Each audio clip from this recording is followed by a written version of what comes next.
Здравейте! В този кратък видеоурок ще ви покажа как да промените езика на показване за бутоните, менютата и контролите в Microsoft Word. В момента интерфейсът ни е на български, нека го променим на английски език. Отидете в файл менюто, отдолу изберете най-ниско бутонът Още и Опции. От опция на Word изберете менюто Език.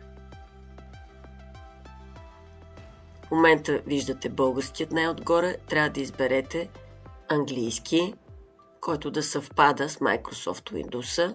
Преместете го нагоре. Натиснете ОК.